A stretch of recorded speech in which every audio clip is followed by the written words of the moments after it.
Our new feature will take your team collaboration to the next level. I'm talking about ZoomSphere Chat. Let me show you this amazing feature. The chat features is directly accessible from your homepage. Note that there will always be a general workspace chat which comes automatically with the creation of the workspace. Let's click on the little discussion bubble icon here to access the feature. To create a conversation, click on the little plus icon here and 3 options will be revealed: direct message, group chat, and browser channel. The first option allows you to send a message to one specific person. Just click on direct message, type the name of the person you want to chat with, click on create a direct channel, and your chat discussion will be created. The second option allows you to create a group chat. You can create multiple groups according to the topic, the sectors, etc. Click on group chat, enter a name and a description, and start adding the member of your group. Click on create a group chat, and here it is. The third option gives you the possibility to join and browse an existing channels. All you have to do is click on the browse channel option, find the channel you want to join, and click on it.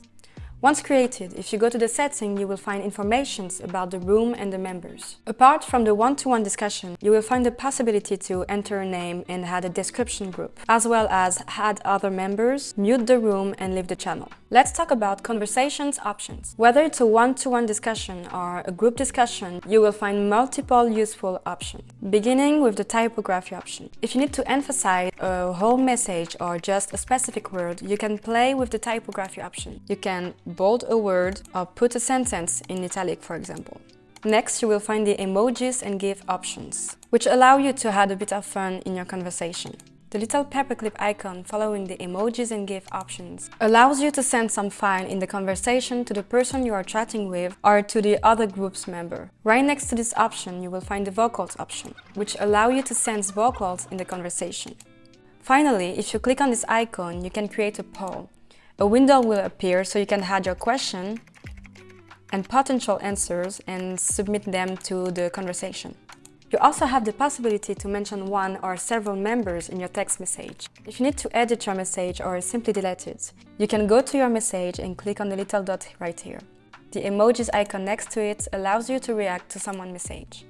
Last but not least, you can even send scheduled content to someone or to several people at the same time so they can have a look and even give it approval. You can choose to send one content or multiple contents at the same time. On the first option, just click on the little dot here and click on Send to Chat. From here, type the name of the person or group chat to which you want to send your content, write your message, and send it. If you want to send multiple content, you can click on the checkbox icon, select the content you want to send, and click on Send to Chat. The members you send your post to can preview it, make changes, comment, and change the status directly from the chat. Finally, if you want to make sure to always get all the messages from a one-to-one discussion or a specific group, you can bookmark the conversation by clicking on the star here. I hope you find this video interesting. If you want to know more about our tool, you can follow us on our social media profile and visit our websites.